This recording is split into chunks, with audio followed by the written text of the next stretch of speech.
నమస్కారం. పరిశోధన ఈ మాట వినగానే మనకు పెద్ద పెద్ద పుస్తకాలు, ల్యాబ్స్ గుర్తొస్తాయి కదా. కాని అసలు విషయమేంటంటే పరిశోధన అనేది ఒక డిటెక్టివ్ కథలాంటిది. మన చుట్టూ ఉన్న ప్రపంచంలోని నిజాలను వెలికితీసే ఒక థ్రిల్లింగ్ ఇన్వెస్టిగేషన్. ఈరోజు మనం ఒక డిటెక్టివ్లా ఆలోచిస్తూ ఈ పరిశోధనలోని రహస్యాలను ఛేదిద్దాం. ఓకే, ముందుగా ఓ ప్రశ్న.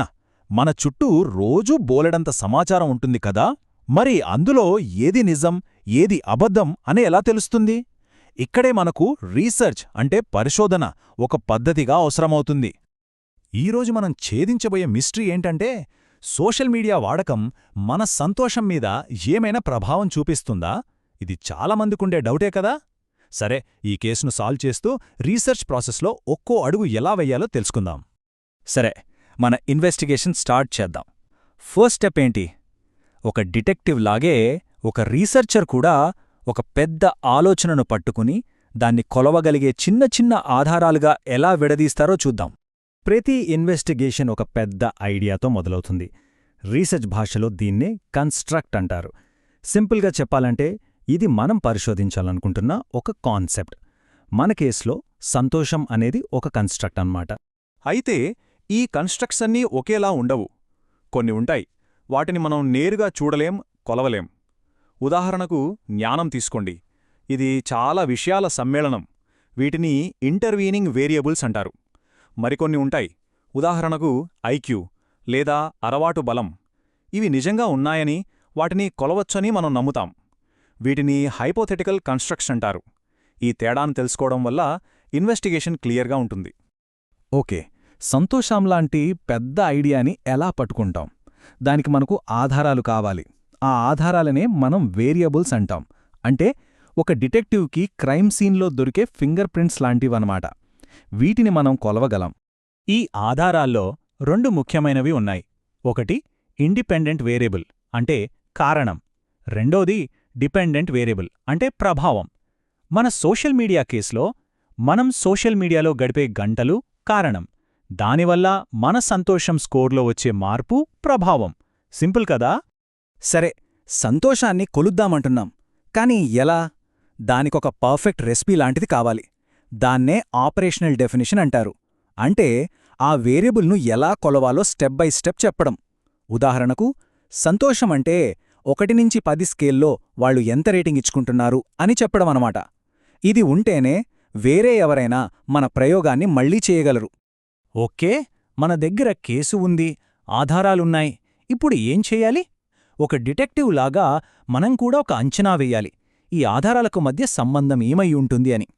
రీసెర్చ్లో ఈ అంచనానే హైపోథీసిస్ లేదా పరికల్పన అంటాం. ఇక్కడ లన్బర్గ్ చెప్పింది చూడండి. హైపోథీసిస్ లేకుండా డేటా సేకరించడం అంటే చీకట్లో బాణం వేయడం లాంటిది. అదే ఒక హైపోథీసిస్ ఉంటే మన ఇన్వెస్టిగేషన్కి ఒక డైరెక్షన్ ఉంటుంది. దేనిమీద ఫోకస్ చేయాలో క్లియర్గా తెలుస్తుంది.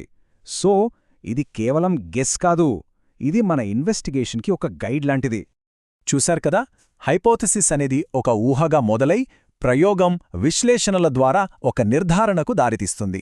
ఇది మన ఇన్వెస్టిగేషన్కి స్టార్టింగ్ పాయింట్ అన్నమాట. మనం టెస్ట్ చేయబోయే ఒక ప్రపోజ్డ్ థియరీ. హైపోథెసిస్ టెస్టింగ్లో 2 ఆప్షన్స్ ఉంటాయి. ఒకటి నల్ హైపోథెసిస్ అంటే ఈ రెండింటి మధ్య ఎలాంటి సంబంధం లేదు అని చెప్పడం.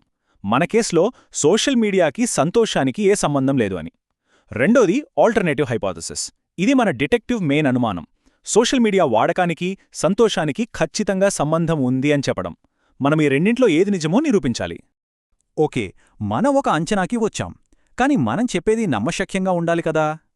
దానికోసం మన డిటెక్టివ్ అంటే రీసెర్చర్ కొన్ని రూల్స్ ఫాలో అవ్వాలి. అప్పుడే అది మంచి రీసెర్చ్ అవుతుంది. మంచి ఇన్వెస్టిగేషన్కి 4 పిల్లర్స్ లాంటివి ఇవి. ఫస్ట్, సిస్టమాటిక్గా ఉండాలి. అంటే ఒక పద్ధతి ప్రకారం వెళ్ళాలి, ఏది పడితే అది చేయకూడదు. సెకండ్, లాజికల్గా ఉండాలి. ప్రతి స్టెప్కి ఒక లాజిక్ ఉండాలి.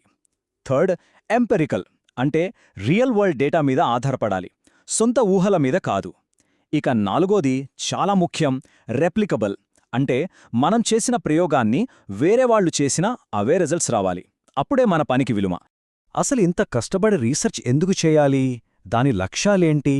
కొన్నిసార్లు పూర్తిగా కొత్త సమాచారాన్ని కనుక్కోవడానికి, కొన్నిసార్లు పాత థియరీ కరెక్టో కాదో టెస్ట్ చేయడానికి, లేదా ఒక ట్రెండ్ని కనిపెట్టడానికి, లేదా ప్రస్తుతం జరుగుతున్న ఒక ఇష్యూని అర్థం చేసుకోవడానికి.